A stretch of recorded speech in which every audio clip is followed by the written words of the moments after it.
Because what is gained when we humble ourselves and relinquish our own rights is more to the glory of God than clinging to those rights. I bring that up because for the sake of our community right now, we have a lot of people who are fighting very hard over rights and over convictions about God and about morality and about all these things.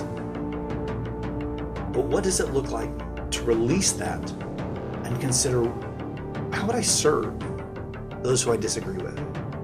How would I emulate Jesus? And not, we get this, there's this lie out there that following Jesus means you have to like accept everybody as they are and agree with them and all this, support them. That's not actually what following Jesus is about. Following Jesus is saying, yeah, I really believe you're wrong. And yet, I'm here. Welcome back to the Caleb Gordon Podcast.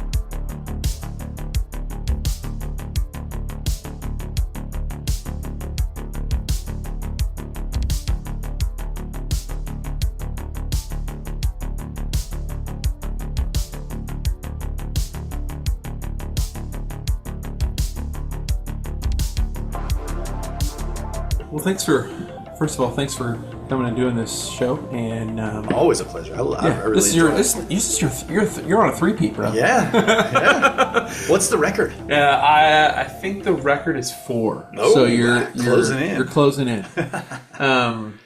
So you've been a little over a month in the city council position. How's it going? It has been. That's my first. I guess that's my first question. Is how's the first month and a half been? Yeah, I mean we're almost at 2 at this point. Yeah, we're almost 2. Yeah, and I mean what a roller coaster of a learning experience. Yes. I really enjoy it. I enjoy people. I think right now I'm pushing 2,000 people that I've met since I announced that I was running for the office. That's fantastic. So I continue to get to sit down with more groups of people, more individuals, listen and learn and hear and discuss. I love all of that. So that's been really fun. I love policy stuff, and some of the stuff that we're dealing with is, it's high tension, it's high emotion, it's high impact, it's important because you make so much impact on a local level. Yeah. And those things, even though emotions run high, I'm not a conflict averse person, yes. But I also don't love conflict. I like healthy communities, right? So anything we can do, typically when you have like high emotions, you're looking at a situation where people have vested interests, and sometimes those interests, they come into conflict. They don't align correctly or entirely. And so part of that kind of conflict is saying, how do we bring peace to a situation? So I've really been sitting in a couple of verses a lot lately. One is what Jesus says in Matthew 5, blessed are the peacemakers, for they'll be called the children of God. Yes. And then the other one would be, I guess this is out of James. Those who plant the seeds of peace reap a harvest of righteousness. Those verses, especially in some of these tenser moments, or more emotional topics like those I retreat to those verses a lot, because the work of peacemaking, it's an active thing, right? It's not peace having. Peacemaking is always an active process. Yes. And so that means if you're going to make peace where there is conflict, you have to walk into the conflict with a level of steadiness or skill or presence or just a willingness to let the Lord work, whatever it is. Really, it's just an opportunity to listen and to really take people seriously. Yeah, I text you a picture from a book that I've recommended to you, and I thought this was great that one of the things it says in this is leadership and emotional sabotage is the name of it. And it says the second lesson that we get from all of this is even though we may not be looking for a fight, fights may be looking for us, and we have to roll with the punches. And it talks about Paul rolling with the punches in these particular moments. And Christians are not called to be just be sitting in the corner and be quiet. Sometimes we have to engage. Sometimes we have to have conflict. But there's a way to do it that honors the Lord and edifies the body of Christ. And so I am grateful that I'm seeing that in you. You're attempting to, I wouldn't say use the word appease groups. You definitely have peacemaking actually almost never real peacemaking almost never appeases people at all. No. Because if there's conflict, I can't say there's never a time when one side is clearly right and the other side is clearly wrong. But from each party's perspectives, they are in the right, because we're all the hero of our own story. Well, of course. So when you peacemake, it's actually not usually peacemaking to go in and say, you win, you lose. It's peacemaking to come in with a steady hand. And you said, bless. You talked about the peacemaking is meant to bless the church or the kingdom, and that's true. But when Christians receive gifts from the Spirit, we're actually meant to take those into the world around us and bless the world with them. I like the idea of the fruit of the Spirit. That fruit actually is not meant to bless the tree. Yes. Fruit is meant to bless those who will eat the fruit. And reproduction from a tree comes when the fruit is eaten, and then the seeds spill out further away than where the tree existed, right? Yeah. So the fruit of the Spirit, for instance, is not meant, which peace is one of them, the fruit of the Spirit is not meant for me to just be so full of peace, look how peaceful I am. The fruit of peace is meant for other people to come to a believer and take that fruit, be benefited and encouraged by that fruit, and then take what they've learned take the energy given by the fruit of peace into their life and then reproduce it elsewhere. That's so inspiring. Sure. Yes, absolutely. And I think I really genuinely think you're trying to do that. And so that's the reason I've always said I've enjoyed working with you and helping you try to further your agendas. One of the reasons I wanted to bring you on is there has been some excitement in city politics and in city government. There was a meeting Monday night, and there talk about that meeting and what your proposal is. Yeah. So the meeting, it was a workshop, so there was no voting or anything. It was supposed to be a time for the city council members cannot sit down together and discuss stuff. Unofficially. So a workshop is a chance for us to sit down, talk about an issue, wrestle with an idea, and hopefully make progress so that we know what we're thinking, right? There's nothing worse than showing up to a meeting and having no idea what anybody's thinking. If for no other reason, that meeting will take forever. But also you get chaos, right? So it's not for us to like wheel and deal and figure out all the answers. It's just to say, hey, Caleb, what are you thinking about? Where's your head at? Where's your head on this? What are you hearing from the people you've talked to? Because I'm limited in time, and so are you. So this is how we really represent the community. Just wanted to say thank you to one of our amazing sponsors, Revo Financial. For many people, financial stewardship isn't just about smart financial decisions. It's about aligning those decisions with their faith and values. Revo Financial brings biblical wisdom to the financial planning and investment process. Whether you're planning for retirement, college, or special charitable strategies, Revo Financial helps you create a roadmap that aligns your spiritual values. Visit revofinancial.com and set up your complimentary one-on-one appointment today and start building a future that honors your faith. Revo Financial. So Monday's workshop was on the regulation of adult entertainment, which has stemmed from the ongoing heat in our community around the public drag shows. Sure. And if you've been following this saga, as lots of people have, one of the really impactful moments that we had, of course, during the campaign, this was a really hot button topic. People feel very, very strongly about it on all sides. Yes. Again, talked about 2,000 people, and I've run the gamut of what I've heard from them.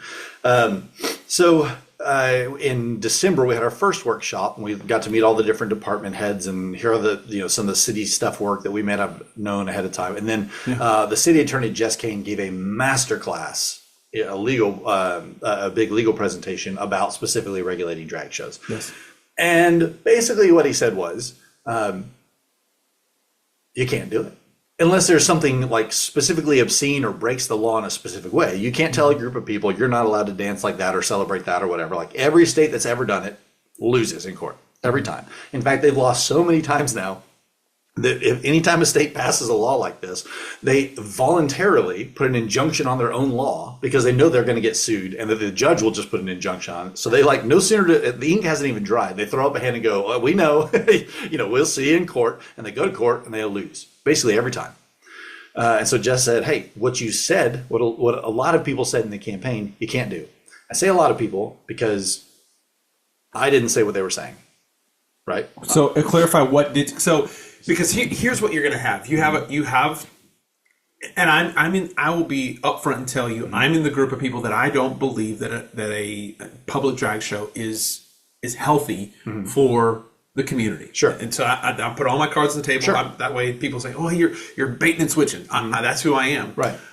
But I also don't want to see massive lawsuits, because if we lose them, if we lose the lawsuit, there's a problem. There's a huge problem if you lose it.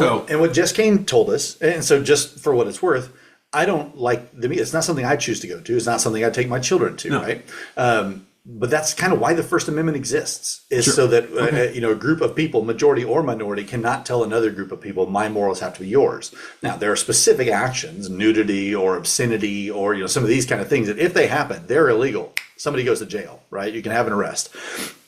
But when it comes to, what about just stopping them? It's not just that we're going to lose a lawsuit. So this is what Jess said. It's not only Jess's opinion. He had emails that he showed us from the top lawyers in the country, from like the ADF, the Alliance Defense Foundation, that they will represent. There's a lawsuit about prayer in school, and they take up that case. They'll do it for free, right? Because it's a nonprofit. My parents have been supporters of it for years. So the top free speech lawyer in that organization is basically one of the top free speech lawyers in the country. And Jess, after all his research, emailed this guy and said, it's my understanding that if we try to just say, you can't have a drag show outside, we're going to get sued and we're going to lose. And the guy's response was essentially, there's not been a municipality in the country who's found any kind of a legal framework for just saying, you have to get that off the stage. You're not allowed to do that here. They've lost in court every time. So it's not a question of like, are we going to get sued and might we lose money? It is, we're going to get sued. We're going to lose. Period. There's no gray area. So if the lawsuit happens, and the other side, and the side that doesn't want the drag show to take place, they lose, what precedent does that set? Well, I'm sorry, say that. I got a little lost there. That's okay. So the group that doesn't want the drag shows, okay, if they go to court and say, okay, you know what? That's the reason we got lawyers, and we're gonna fight this in court. They go to court and say they lose. What precedent does that set from there on out? Sure. Well, at this point, it hasn't set any precedent, because all the precedent has already been set. They're going to lose because precedent exists. Okay. But here's actually something that's worth keeping in mind. And I frankly had not thought this through prior to, I've been getting educated on this for the last 6 months. So not only would you lose, but you wouldn't accomplish anything, because the law never takes effect. So if, some other people who, were very vocal about this in the, before they kind of learned some of what we learned, they were out there saying, well, if we just enforce the laws, we'd shut the drag show down tomorrow and like, it's totally legal. Look, it's right here. Yeah, because I've had people contact me and say, Caleb, there's laws on the books already that if we just enforce these specific laws, this could stop all of this. Yes. And what we have heard from every legal expert, including not just our city attorney, but everybody up who does this, all the way up to the Supreme Court, has said that's a false statement. It's incorrect, right? And I assume it's out of ignorance. That's what Jess was trying to teach us, was like, that isn't true. If there are laws, again, if there's obscenity, if there is, and as defined by the law, if there's nudity, if there are certain things that cross a line, that becomes illegal. But just having a drag show is not illegal. It is, and all the precedent supports that. So not only would we lose that lawsuit, but it would never take effect. So we could vote on it, go 5-0, we're going to ban the drag show, and we're going to whatever, there we go. What will happen? There will be an immediate injunction in court that will halt that law. Drag show will still happen, and we will lose the lawsuit, and everybody's property taxes will go up.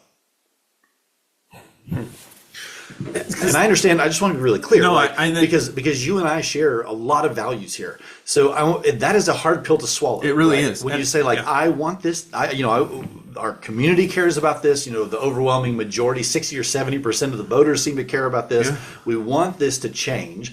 And then what you hear is, based on all the legal evidence that there is, we cannot do what you want us to do.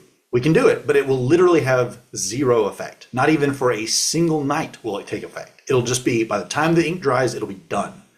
That is a sobering reality, because if there's a battle that you're going to lose, you can say, well, I still want to fight it.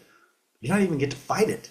You pass the law gets an injunction, it stops, and then you just wait until you lose in court, and then you pay the fee. Okay?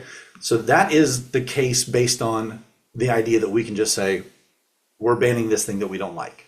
Okay. That has never been my approach to this. And even though you and I share all these values from the beginning, from the first time you and I talked for the first time, I think maybe you saw it at a city council. I saw the video online of what you proposed, and that's I wanted to talk about your proposal as well. Yeah. So the issue Monday night was regulating adult entertainment, right?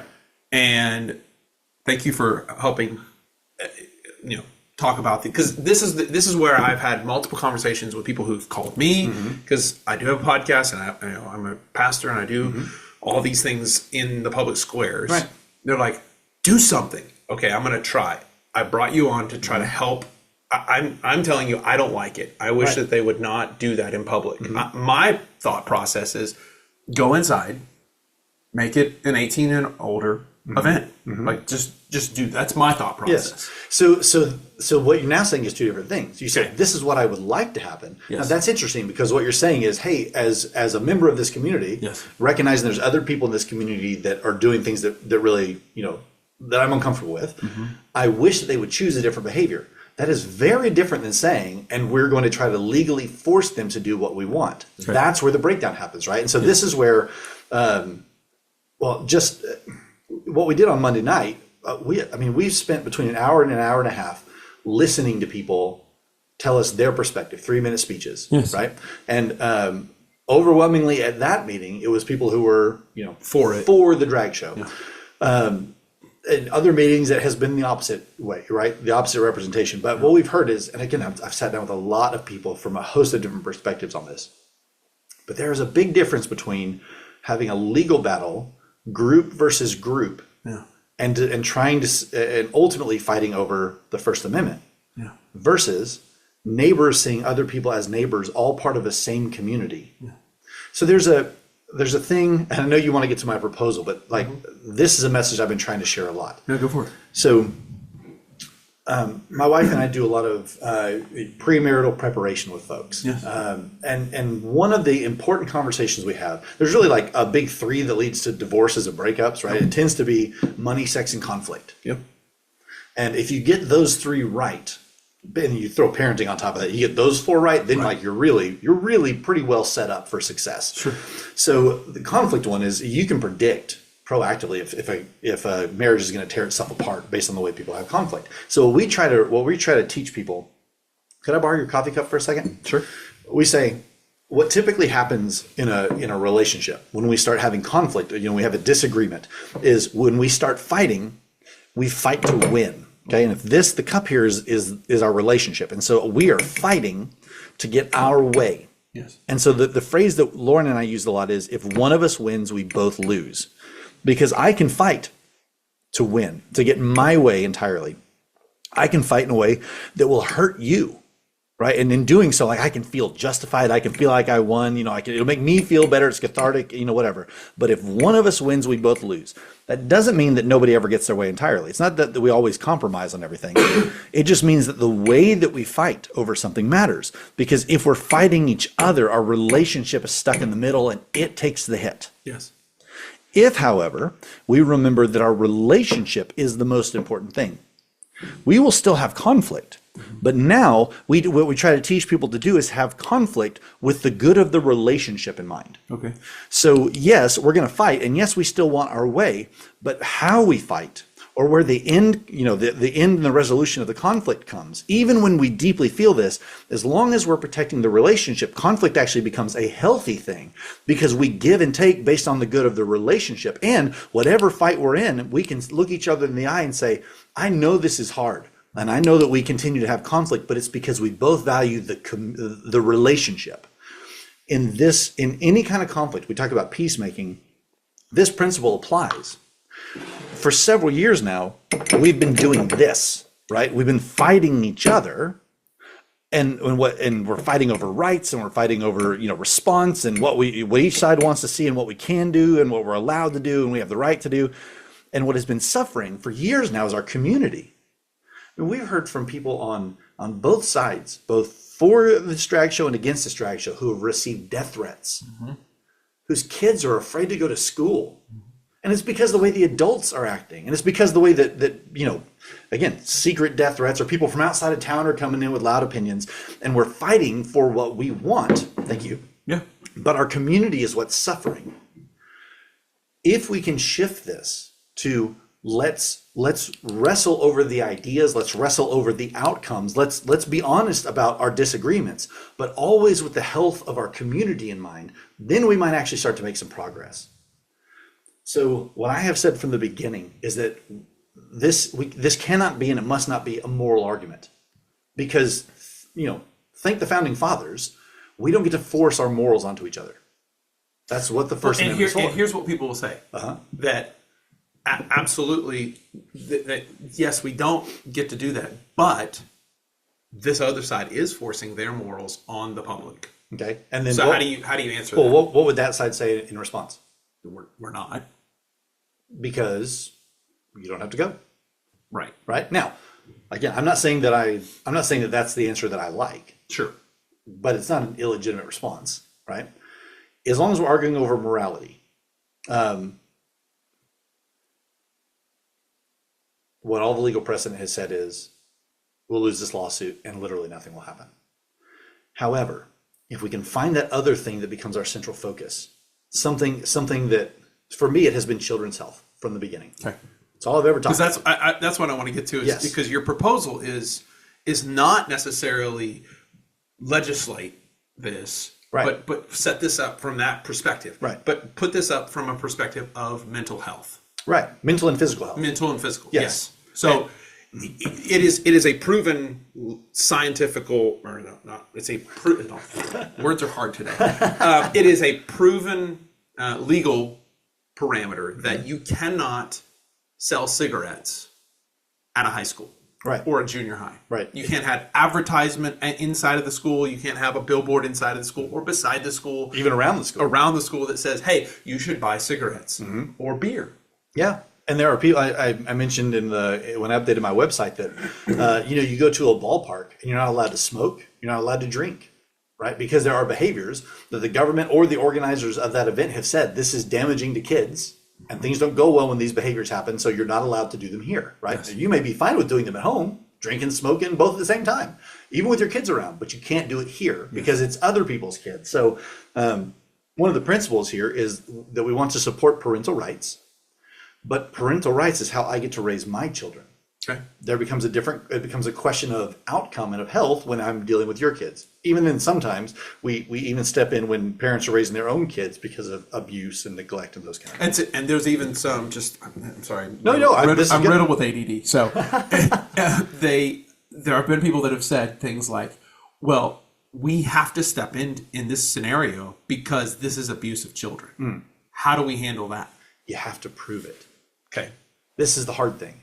So I was an umpire. I've told you this before. I was an umpire and a referee for over a decade. Umpires and referees exist because when you have a highly competitive atmosphere, an emotionally charged atmosphere where people want to win, where people are deeply invested in the outcome, you cannot trust the people involved to make level-headed decisions. Right. You want your team to win. Right. No matter how much I think I can be fair, if it's my kid and there's a bang bang play at second and my kid slides and your kid tags him and I'm the referee and I'm the umpire, I would love to be totally level-headed and fair. But if it's my kid. But it's real hard to, number one, it's hard for me to actually do that. Number two, you're not going to believe it even if it's true. Sure. So you have an umpire because you need people with a vested interest in making sure the game works fairly for everybody, who their reputation, their the way that they win is for the game to go smoothly and the rules to be enforced evenly. Okay. Right. So the hard thing is in this situation, you need an umpire. That has been the courts. But what we'd really like to do is not preemptively get sued here, right? Well, because this is a narrow focus. What we've already found is if we say we have to step in here, the courts are going to say you can't, and then we got to battle it out, and it goes that route. Or you can say it's all about children's health outcomes. How do we decide what negatively affects children's health? And let's move away from the drag show because my policy is written so that it applies to everything, right? Okay. You can imagine a situation in Oklahoma where you could have a medical marijuana celebration festival. Okay. right? It's legal in Oklahoma. A bunch of people come together and say, hey, we like medical marijuana. We want to do a rally for it at Unity Square. We're going to have competitions where we're who can roll the best. Yeah, and we're vaping, who can do cool, cool looking clouds of smoke or whatever. Yeah. And they say, and we want our kids to be able to be there. Uh-huh. Now, you can see why medical professionals might go, hold on. Oh, wait a second. Right. Now, I'm not saying it's one-to-one with drag. I'm just saying, understand, it doesn't just apply to drag. It's no longer just about that. It's about our children's health. So the city council might say, oh, they can't do that. That's bad for kids' health. Your thing is not allowed. Your event's not allowed. And they say, well, hold on. This is a political issue. Sure. The legalization of marijuana has been an issue we've been arguing about for a while, a long time. So, you're limiting our political speech. So how do we make the decision? What I have proposed is that we put together a committee of 5 people whose job it is to look at events that happen in our outdoor public spaces through the professional eye of is this going to have a long-term negative health effect on children? I've defined there in my proposal in this draft what a negative health effect would be, and I've defined who those people would be, not by name but by category. So categories. I've suggested the assistant city manager, which would allow the city to have direct representation, right? Our city staff, because they understand the administrative side and all this background. I've suggested the city attorney who understands the law. So you have a professional lawyer. You have a medical health professional. Preferably a pediatrician or someone who works with kids and teens. Yep. A mental health professional, again, hopefully with a background in child and adolescent psychology. Yes. And then finally an appointment by the city council, so a community representative, because the community representation does matter, right? Because we have a vested interest in the health of our kids. Now, here's something that people will probably say we need if you're going to have a representative from the community, we need one from both groups. You need a person. See where for sure. I guarantee you that's where they would go. Say, well, we need somebody from our camp, and you can have somebody from your camp. That way, we're not, Right. So here's the way that this self-regulates. I believe the reason that we need a 5-person team, not a 7 or 10-person team. Sure. When you have umpires. Unless you're sometimes you go to a small town. When I was an umpire, I'd occasionally go to this little town in the sticks somewhere in Arkansas. Middle of nowhere. And it'd be like, I'm umpiring with Jethro, who's grown up in this town. He calls every single game. He just needed a partner this time. And you watch this dude make bad call after bad call after bad. A homer is what they call him, right? Yeah. Call him for the home team. Yep. So you need to avoid that. The way you avoid that, if you're going to have a third party that is going to help make these decisions, is you can bring an outsider in, or you can recognize that external pressures are high. Yes. So when you start putting a legal professional, a medical professional, a counselor, psychology, health professional, mental health professional, those people's reputation, their professional reputation, is attached to whatever recommendation they do or do not make. Oh, okay. Yes. So the consequences for them, we're like, well, I need my political side. I don't want your political side represented, whichever side you're on. I want medical professionals who can deal honestly with the research and have the clarity of mind to say, for instance, as I've researched, and I'm not a professional, I've done a lot of research in this area, and I can tell you, when you're talking about gender dysphoria, that it is entirely politicized. So you need someone who is well versed in it enough to be able to say, I know the current research, the background, the cutting edge research, and where the battlegrounds are in this to make an accurate recommendation to the city council. That's a hard job. It is. What we don't want is, you picked a conservative psychologist, so we need a liberal psychologist. Yeah. If you put conservative or liberal in front of your professional title, you, in my opinion, are disqualifying yourself from seriousness. I mean that as a pastor, I mean that as a medical professional, a psychologist, a lawyer, whatever it is. If you put a political title in front of your title there, if you put a political name, liberal, conservative, fill out the thing, in front of your professional title, you have valued the wrong thing first. Okay, I agree. I think, especially there were certain groups that have been over the years throw in their political title when it comes to running for city council, so that they know that, or people know that they're part of they've either got the R or the D next to their name, which I think when it comes to city politics, I don't do what's best for the city. Yeah, and that's part of our oath, actually.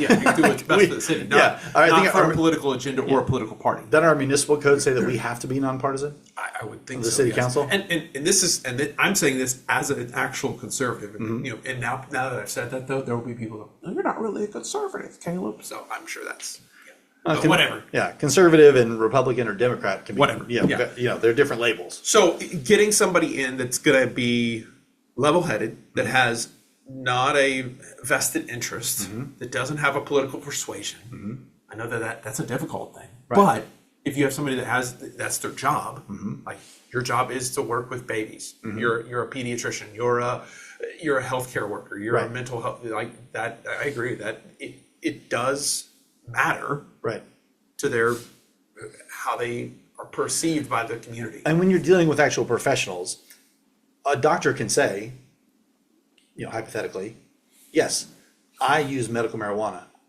but it would be unhealthy for a baby to breathe it in. Sure. Right? Yes. And so I'm not saying that people can't have a political persuasion, right? We all carry around our biases that we know and don't know, right? Yes. I'm fine with all of that. Like, it's good to have a worldview that you understand.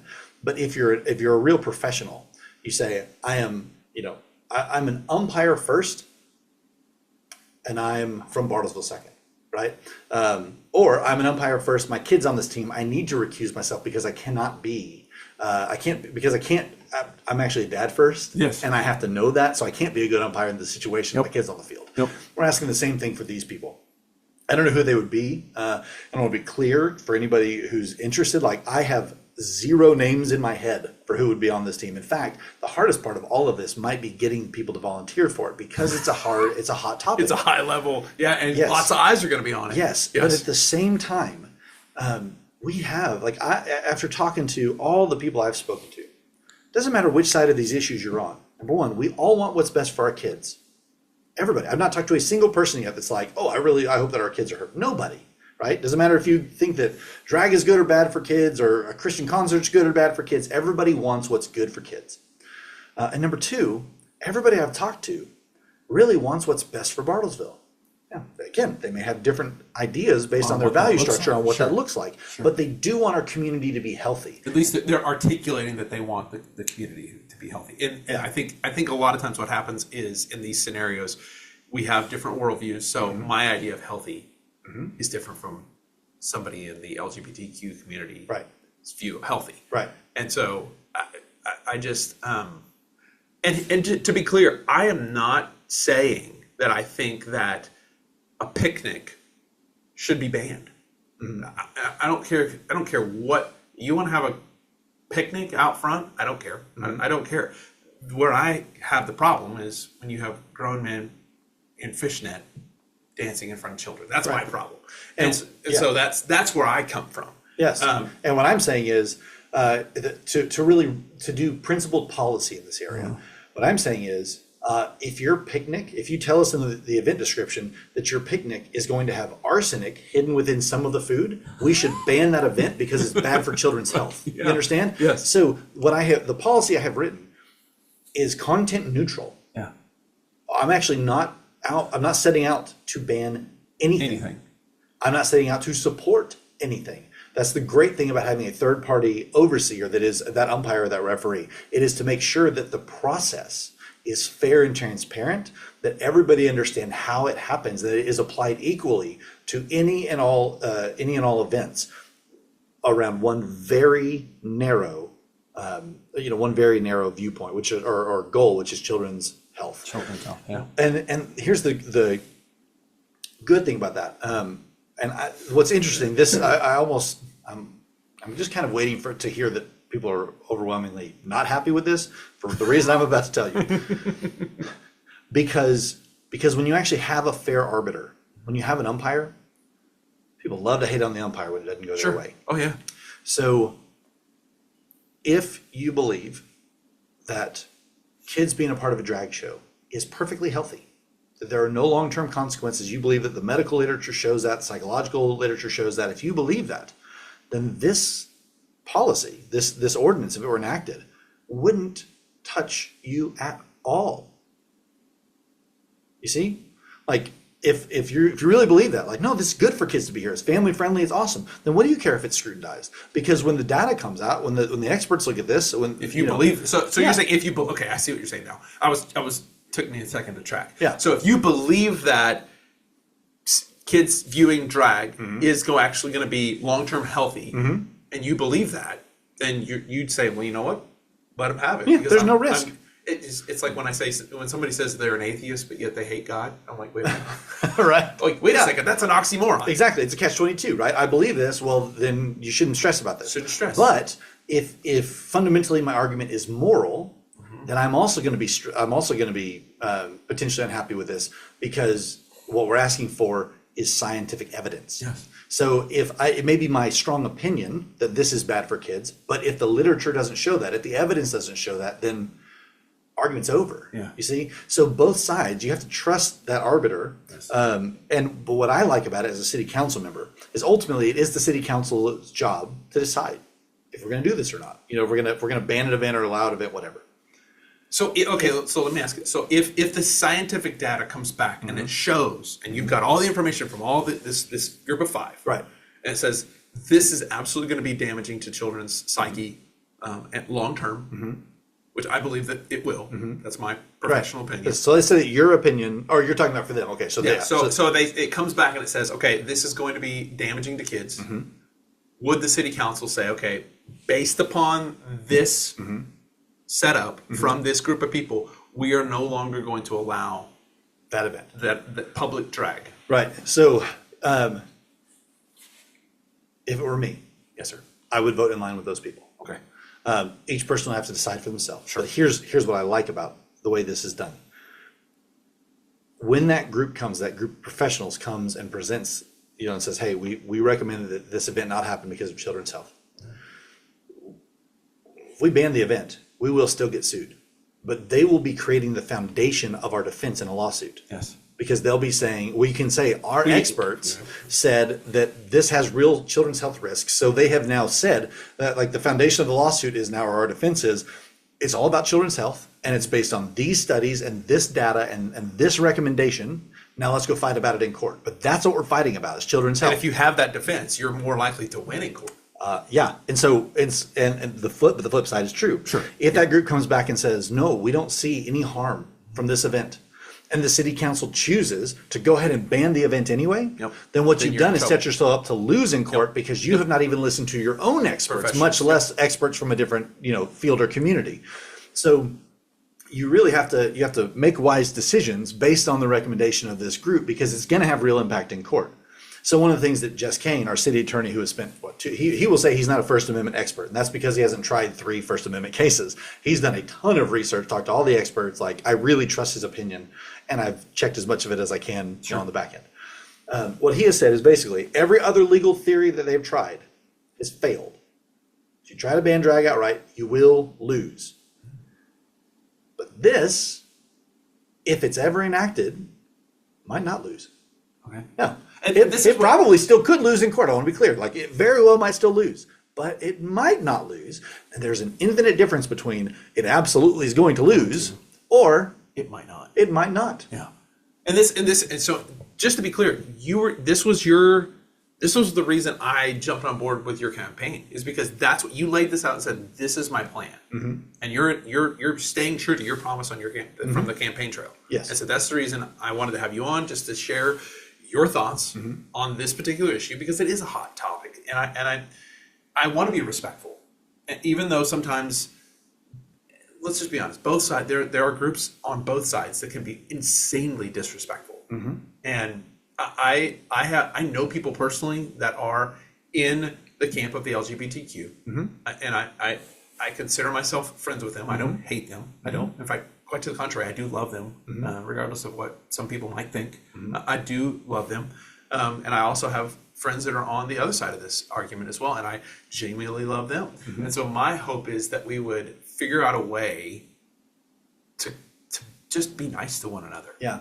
Like that's, and I know, and some people may say, "Oh, Caleb, you're just being," because I can already hear people on my side saying, "You're being way too soft." And I'm like, at the end of the day, I don't want to make enemies because the gospel's already going to make enough enemies on its own. And I'm going to, the Bible is, when you stand on issues like this, and I say, I think that this is a bad idea, that's already given me enough credit or enough problems in that particular camp. So I don't need to throw extra stuff on there just to be extra jerky. Right. And here's something I want. I want the believers, I want the Jesus followers in your audience to really consider, in our community to really consider. And in my conversations, I've talked with people in both camps, a lot of them, and I've had wonderful conversations with people in both camps. Almost all of them consider themselves to be Christians. Now, we can argue theology, but they do, right? Which means, disagreements about sexuality and identity and all that kind of stuff aside, which those are significant, but set them aside for a moment. What they're saying is, we love Jesus, we love his way, we love his lifestyle, we love his, what he does in us and in the world. Okay? Sure. So, with that in mind, so I'm speaking for a second to Christians or to Jesus, to people who want to follow Jesus on both sides of this. Read Philippians 2:5-11. Your attitude must be the same as Christ Jesus. Though he was in very nature God, did not consider equality with God as something to cling to, but instead emptied himself. He humbled himself and emptied himself of his divine privileges, taking on the form of humanity. Okay. And when and being found as a man, he humbled himself to the position of a slave and died on the cross. Therefore, God elevated him to the place of highest honor, that at the name of Jesus, every knee should bow in heaven and on earth and under the earth, to the glory of God the Father. It's not an exact quote, but it's pretty close paraphrase. I want Christians to think about that because the gospel of Jesus is that Christ had all these rights as God, but did not consider that equality with God as something to hold on to for his own benefit, but instead found value in humbling and emptying himself of those divine privileges, his rights as God. He emptied himself of those to become human. And so when he became human, right, and then made himself a slave to be killed by unrighteous people, so that what was set off was a chain of events that has changed the world, not because Jesus Christ conquered through getting all of his way and exercising all of his rights, but instead the way of Jesus has conquered because he set them aside to serve those who would kill him. Because what is gained when we humble ourselves and relinquish our own rights is more to the glory of God than clinging to those rights. I bring that up because for the sake of our community right now, we have a lot of people who are fighting very hard over rights and over convictions about God and about morality and about all these things. But what does it look like to release that and consider, how would I serve those who I disagree with? How would I emulate Jesus? And not, we get this, there's this lie out there that following Jesus means you have to accept everybody as they are and agree with them and all this, support them. That's not actually what following Jesus is about. Following Jesus is saying, I really believe you're wrong. And yet I'm here. Okay. As a Jesus follower, at the very least, that has allowed me to listen openly, and I hope empathetically and compassionately, to people whose stories disagree with mine, to people whose beliefs disagree with mine. It's allowed me to show respect at times when maybe a younger and less Jesus-y version of me would have condemned. No, I'm one of those guys that I do have convictions on sexuality, So do I. And I think that there needs to come, and I think having a sitting down like you and I are doing, because here's what we can tend to do. We can get on this and we can say all the things we want to say and become this mighty keyboard warrior that on both sides, from the Christians and from the non-Christians. And if you have a conversation and you sit down and you ask someone about their lifestyle, you ask them, I always take the Ray Comfort approach, and I use the law to bring that forward and say, okay, do you consider yourself to be a good person? And if you just have these conversations with people, inevitably they're going to see the law as, Romans chapter 3 says the law has been given to expose us for what we are. We are sinful. All of us have sinned. All of us have fallen short of the glory of God, right?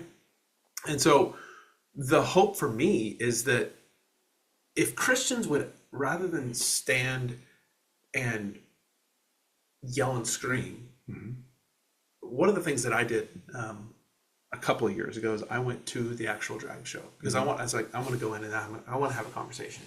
I sat and I met a guy from OU. He was a professor, and I asked him he said, I said, tell me your story. How did you get where you are? And he's like, what do you mean? I said, how did you get to the place? He goes, how did I get to Bartlesville? I was like, no. How did you get to where you are in your specific and particular journey? And he starts to tell me these things. And most of the time, if you dig far enough back, there was something that took place in that person's life that just destroyed them. And Christians have hope. Like, that's the beauty of what Christians do, is Christians bring hope. At least we should. And sometimes that hope can be perceived because immediately once I started talking to him, and he just, and I asked him, I told him I was a Christian. And then as soon as I said I'm a Christian, he goes, wait a second, are you an ally? And I said, what do you mean by am I an ally? He said, do you think that homosexuality is a sin? I said, I do, but I'm not freaking out on you. I'm sorry. I said, yes, I do. And he goes, well, that's it. I'm done. I said, wait a second. I have not assaulted you. I've not said anything mean to you. I've actually asked your opinion. I've asked all these questions of you. He immediately shut me down.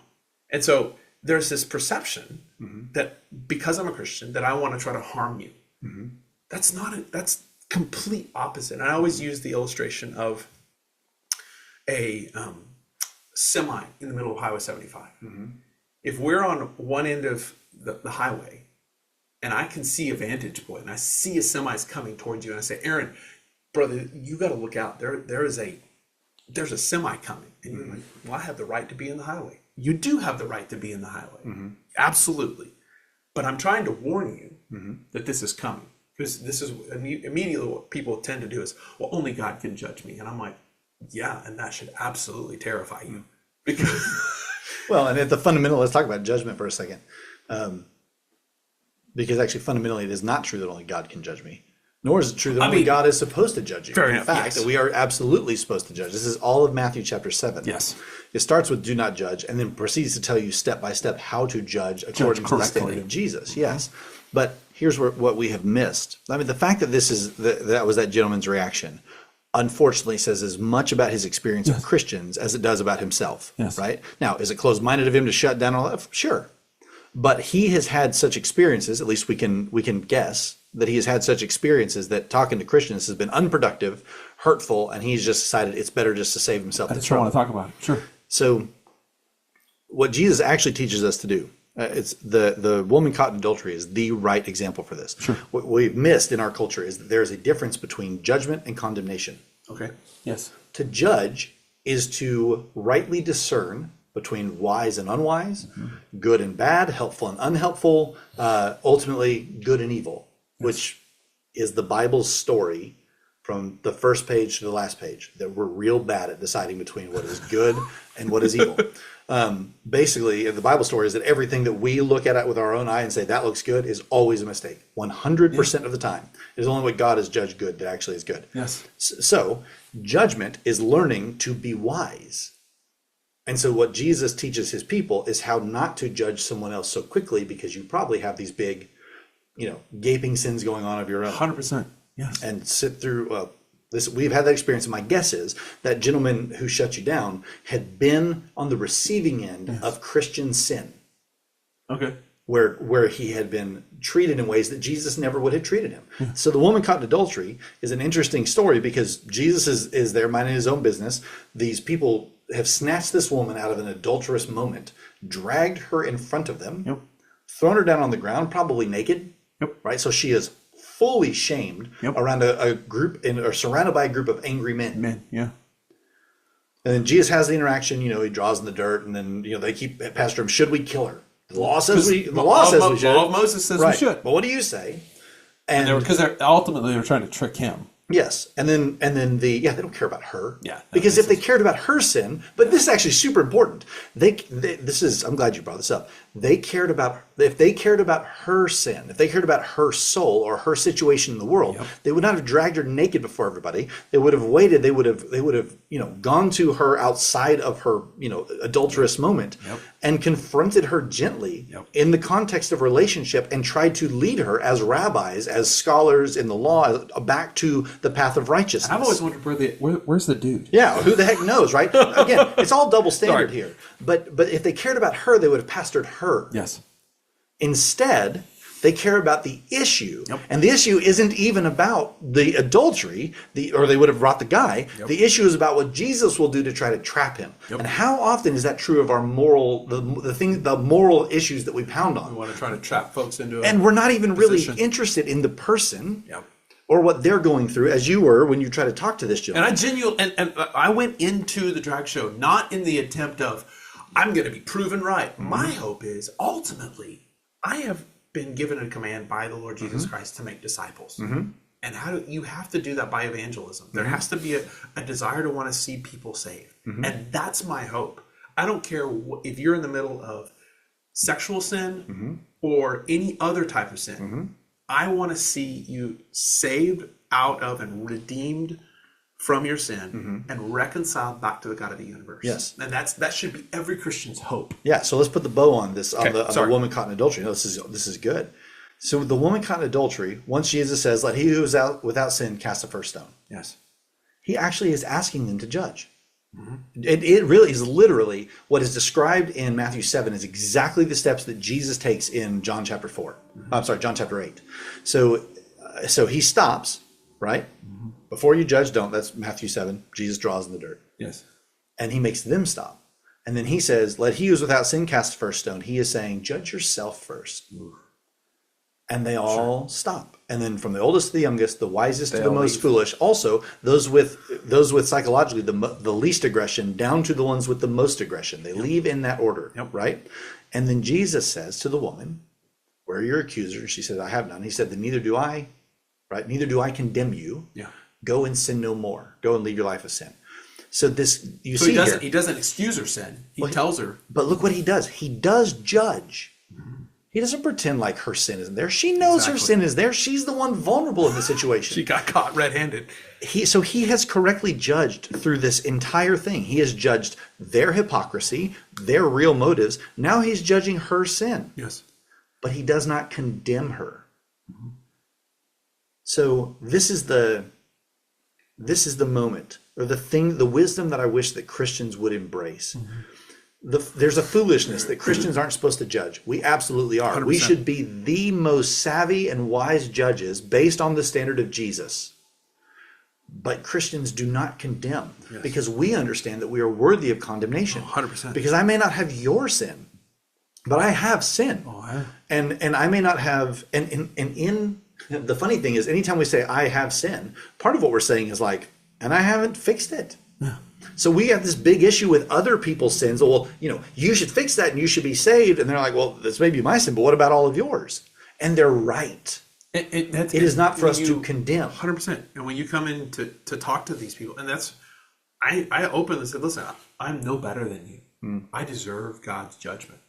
And he still was like, I'm still not talking to you. It's like, I'm not mad at you. Right. Like I haven't said anything mean to you. Right. I'm just asking questions. From their perspective, where is there a place in your life where strangers come up to you and say, your sin is on display here and you need to change? I'm going to guess outside of what I hope is a very intimate group of friends who you know and who you trust to call you out in areas where your life is not incredibly perfectly aligned with Jesus. My guess is if you're like me, I have very few times where that happens. Sure. And I would quickly say that because there are people who say, well, if you were publicly sinning, then you would get called out publicly. Right. So that's where they're going to say. But I'm saying if we have a Christian, when's the time at a Christian festival when you've heard of people coming up and saying, there's a huge issue of child predation within the church, Yeah. you should repent. Yeah. Like, never. I've never heard of that. And maybe there should be. I don't know. I mean, well, and what I hope is that we are always trying to align ourselves with Jesus. Yes. But what I'm trying to do is look at things from the other people's perspective, and you see why there's not an immediate reception to that conversation. Sure. You also realize why our tactics don't work. Coming up there and condemning, it just doesn't work. In fact, Jesus teaches us not to. He does teach us to judge. If you notice, the people that have the signs, like there was that guy, and I openly told the people at the picnic, I said, I'm not with that dude. Mm-hmm.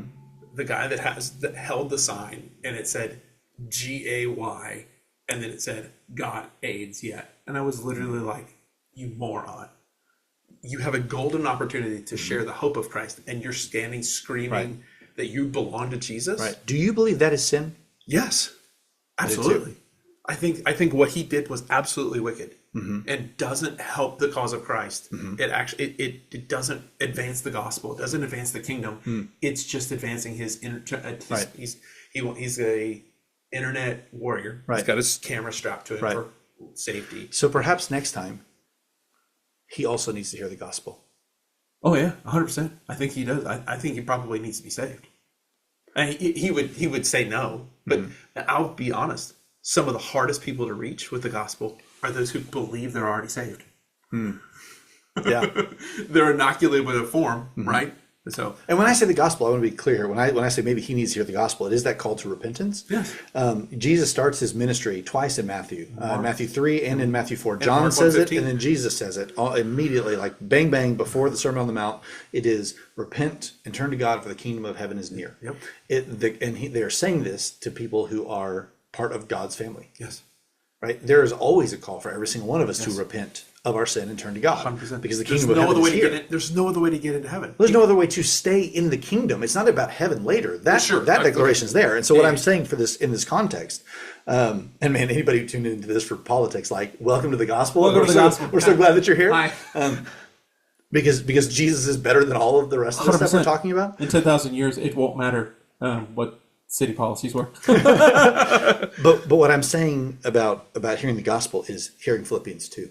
Okay. That is the gospel. Hey, Jesus, or that Christ emptied himself of his divine privileges to wash the feet of the one who would betray him. I'm thinking of keep going. I'm sorry. I'm thinking of another text in Matthew where Jesus says, "If you want to be my disciple." Well, so I would just ask, like, to put a really, really fine point on it. Yes. I would ask our Christians who oppose the drag show,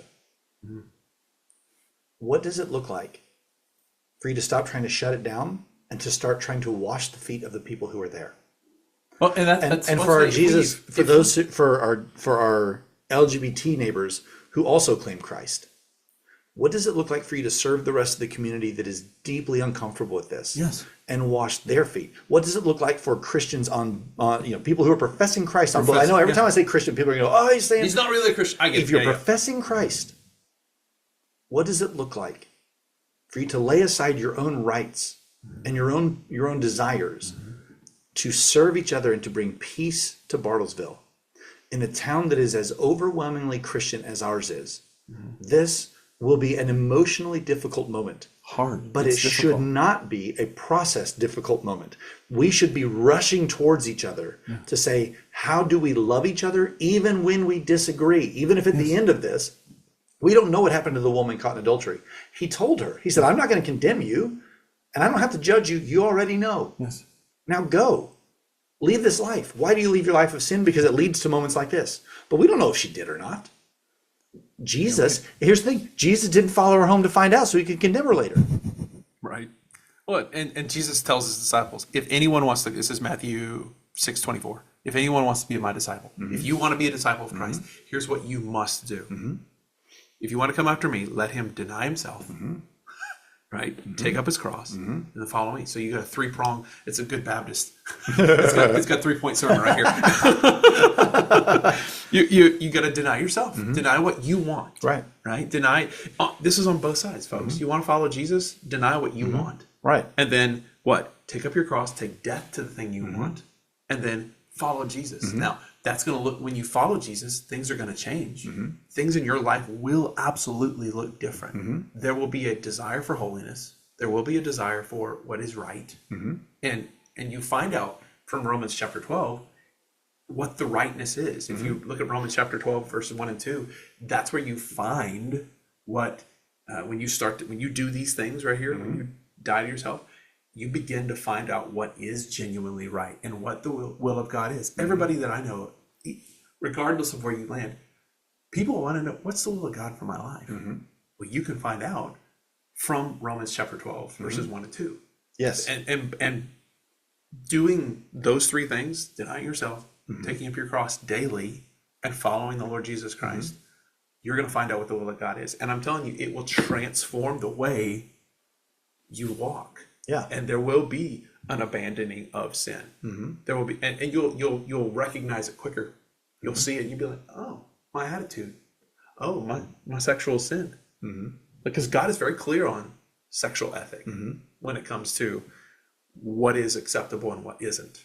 And so it's interesting how that works when you start to do these things. So my hope is that this gives us an opportunity. So here's what I would like for people to hear that are Christians.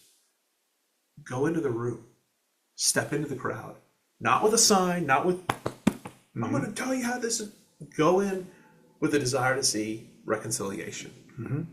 And Or if the only time that people who disagree with you are hearing from you is when you're in front of a microphone telling the city council how you feel, or when you're posting on social media, do it when nobody's looking. you will get way further down the path of peacemaking over a cup of coffee. Yes. And it's really, here's the hardest thing, actually. Well, one of the hardest things is to be willing to be the first mover. Yeah. And that's one of the things that Philippians 2, I will start with the beginning again. Your attitude must be the same that Christ Jesus had. Must. If you are a Jesus follower, it's not optional. This is the life. The gospel message that saves you is also what it saves you to. Being the first mover to lay down your rights and to do what is better for the person who is currently, in your eyes, lost. 100%. Suffering in sin. Yes. Right? So to serve them the way Jesus did, that is what it is to take up your cross and follow. So taking up your cross may be the hardest thing in the world for you, but stop trying to win an argument or win a fight and start trying to get to know your neighbors and to then love your neighbors. But you can't know how to love them until you know who they are and what they need and what they've gone through. This is sort of kind of inspired me here. I'll make an open invitation. If somebody from the LGBT community wants to come and sit down and be on my podcast, Yes. I would 100%. Absolutely. Be like, let's do that. Let's Yes. sit down and have a conversation. And listen, I'm going to be honest and open. I'm not going to change who I am in the conversation, but I'm Right. going to be respectful. I will not be rude. I will not be mean. I will not be hateful. But I would like to have an open and honest conversation. If I were them, I would take, with the invitation you just invited, you're going to get, if I had to guess, the only person who would receive that is someone who is argumentative and likes to debate. I would like to challenge you. I think what you're doing is actually holy. I think this is beautiful. And I think it's wise, and I think it's healing. But I would like to I would encourage you to do one more, to add an addendum to your invitation, which is the goal will be to listen and discuss, not to argue. I don't want to debate. Come tell me your perspective. Come tell me why me how you have got where you are. have the convictions you have, your perception, your perspective, your experience. Share that with me, and I will listen. And then also I would like to share mine, because those conversations, and Caleb, I have been so blessed to have a bunch of them, tons over the years, and a bunch just lately, and specifically because of this. And I'm telling you, like, I haven't walked away yet from one of these conversations where I'm like, I really didn't like that person. Exactly. 100%. Or, man, this person and I are just so different we could never get along. In fact, I would say 99% of our worldview is so closely aligned, we could barely tell the difference. This one issue, this 1%, it's a big percent. but so much of it's like, I would love to get dinner with this person. And that's been true of everybody. Even people who are like, we're kind of talking the LGBT side. Please do that. Oh, if you're listening, please. I may even try to introduce you and facilitate this. On the flip side, the same is true for people who are really, really upset about this. I've gotten to sit down with people who are in a city council meeting, just very angry, or very hurt or very scared, and not scared like for them, just very concerned for our kids, for our community, for our culture, who have worry over legitimate issues. And I sit down with them and listen to their stories and how they got where they are. And it's also very beneficial. 100%. And that's the hard thing about relationship, is the better you get to know people, well, then the more that you can see their perspective. And it may not change your worldview, but it changes your people view. Okay. Yeah.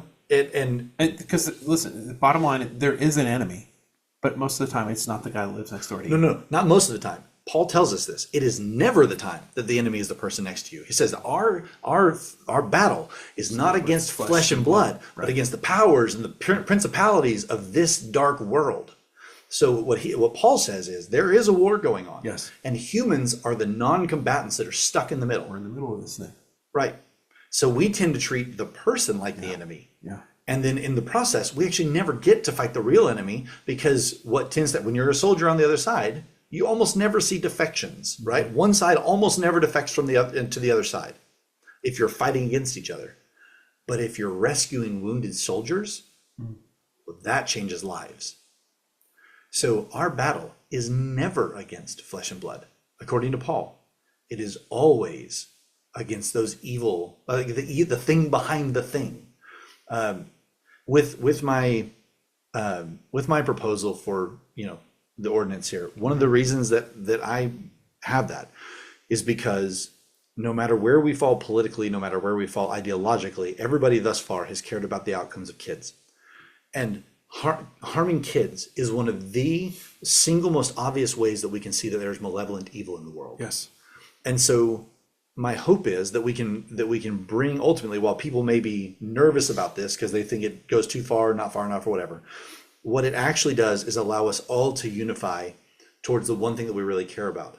We're all worried that the other thing I care about is going to be threatened, but the thing we all care about, which is actually fighting the evil that would harm children, that's something we can get behind. Yes. Is it perfect? I'm sure it's not. I've asked everybody to send me emails with why they like it or don't. Tell me if there's weaknesses. That was one of the things I wanted to point out too, is because you put at the end of this, you said if you read through this draft, and if you don't agree with it, email me and tell me why. This is the one thing that I love about you, is that you're willing to engage and have, you will not ignore a comment on social media. You will not ignore an email. You will respond. And that's the reason I've respected you, is because you're willing to have conversations with people, and not just with the people from your own side. And you're willing to, if somebody, because that was one of the things that I have had a guy that's like, I feel like the children's lives are in danger, and this is the reason I can't support his proposal. And I said, well, tell him that. Yeah. Tell him that, and see what he says. Right. And so that I actually want to, let's wrestle with that. I know we're right here at the end, and I appreciate it. But that idea, because as we've been talking about the rest of this, I know that the argument from the folks that we don't care, ban it. yeah, Besides the fact that will never happen in that way, that they will lose. Okay, it will never ban it for a moment. yeah, But even if it could, I know that when they say, hey, here's all these ways that this could possibly work, and here's the ethos that we need to have and the attitude of Christ and all these things, they say yes, but there's a higher principle at stake, which is that kids are being harmed. Number one, I have given the only proposal I know that gives anybody the chance to actually prove that. yes. So come make your case, right? Sure. If it's true, and it very well might be. I've started this whole thing by saying gender dysphoria, I am absolutely convinced, is destroying children's lives. And I believe there's scientific proof to back that up as well. I think that there is too. Yes. It's hotly contested, so you need some referees who can wade through it. Yep. And people will say, drag is different than gender dysphoria, and I will say a kid can't tell the difference. Exactly. But that has to be backed up with evidence. So we have, if we're gonna, I hold children's health and safety paramount in all of this. But who gets to decide? This is the hard thing about when we move outside of, again, what we heard this at the city council meeting the other day. And as the pastor sitting there around that table, I'm sensitive to it, that, it was someone saying, well, kids are more statistically likely to be harmed by an adult at church than they are at a drag show. Now, I don't know if that is statistically true. I disagree with that. Well, listen, we're talking about abuse. Okay. And I don't know the statistics on abuse at drag shows. Yeah. But I know a lot of the statistics about abuse at church. Absolutely. And they aren't wrong. There's some. Oh, I'm not saying that it's not happening. Yes. It's 100% happening. But And so but what people like us are trying to do is be constantly vigilant 100% at church, Yes. right? But to the extent that someone gets to say, well, the drag show absolutely hurts kids. I believe kids' lives are at risk. Sure. Okay, that's your opinion, and I know you feel it strongly, and I may even agree with it. But without evidence, there is nothing to stop San Francisco from saying, we, a hugely liberal community, believe that the threat to children at church is way worse than at our drag events, and so we want to shut that down. And you say, well, you can't do that. We have the First Amendment. And here we are. Yeah. So we must be wise. We share the ethos of protect children. Yes. But we must be wise in how we go about it. Not only because we want to succeed in protecting children, but also because the minute you are willing to compromise something like the First Amendment, then other people have the opportunity to compromise it in equal and opposite force. Yes. And I don't want that. And neither has anybody I've talked to. Yeah. Well, thank you for saying all the things you've been saying and taking the time to talk to us.